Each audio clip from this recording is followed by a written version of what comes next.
আসসালামু আলাইকুম রহমতুল্লাহ। আমি আজকে fire detection and protection system নিয়ে কিছু আলোচনা করব। তো আমি বর্তমানে আছি ফায়ার কন্ট্রোল রুমে। এখানে আমার পাশে দেখতে পাচ্ছেন একটা ডিজেল পাম্প, ফায়ার পাম্প। তো আসেন এই বিষয় নিয়ে কিছু আলোচনা করি।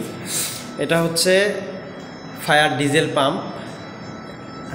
এই যখন আমাদের বিভিন্ন ইন্ডাস্ট্রি বলেন বা কোনো কমার্শিয়াল বিল্ডিং বলেন, তো এইগুলোতে যখন অগ্নি দুর্ঘটনা ঘটে আর কি, তো তখন অটোমেটিকলি আমাদের ডিটেকশন সিস্টেম থাকে।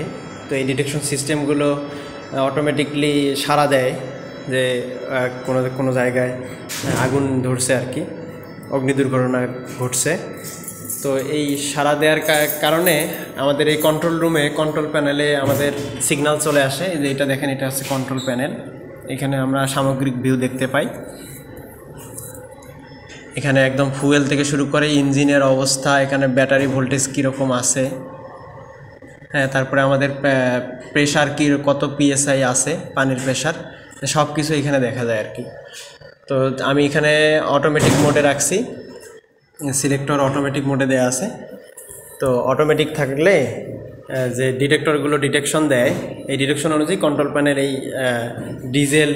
ডিজেল ফায়ার পাম্প আর কি চালু করে, ডিজেল ফায়ার পাম্প। তো এটা হচ্ছে diesel fire pump. Diesel fire পাম্পের এটা হচ্ছে ফুয়েল ট্যাঙ্ক। এখানে মূলত ফুয়েল রাখা হয়। এখানে ফুয়েলের লেভেলও দেখা যায়। এটা হচ্ছে ফুয়েল লেভেল ইন্ডিকেটর। পাশাপাশি এই ফায়ার পাম্প যেহেতু ডিজেল পাম্প, তো এটা সেলফ স্টার্টিংয়ের একটা ব্যবস্থা থাকে। এটা হচ্ছে সেলফ মোটর, আর সেলফ মোটরকে স্টার্ট করার জন্য এখানে ব্যাটারি আছে 12 ভোল্ট। এটা একটা 12 ভোল্ট, এটা একটা 12 ভোল্ট।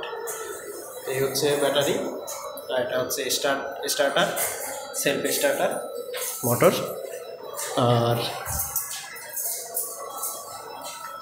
এইটা হচ্ছে মেশিনের একটা কন্ট্রোল প্যানেল। এখান থেকে অনেক কিছু অবজারভেশন করা যায়। এখানে প্রেশার দেখা যায়, এখানে পানির প্রেশার দেখা যায়।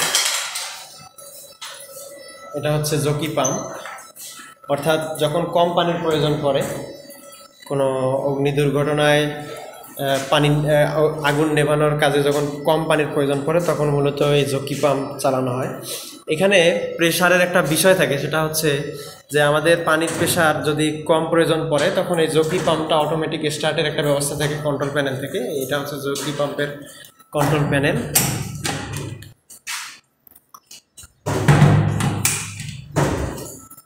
আর যখন বেশি প্রেশারে পানি প্রয়োজন, তখন জকি পাম্প বন্ধ করে ডিজেল পাম্প চালানো হয়। আর একটা বলে রাখি বিষয়, যে কোনো জায়গায় যদি বড় ধরনের কোনো অগ্নি দুর্ঘটনা ঘটে, সেখানে তো ইলেকট্রিসিটি রাখা সম্ভব হয় না। তো সেই ক্ষেত্রে মূলত এই ডিজেল ফায়ার পাম্প আমাদের খুবই কাজে আসে।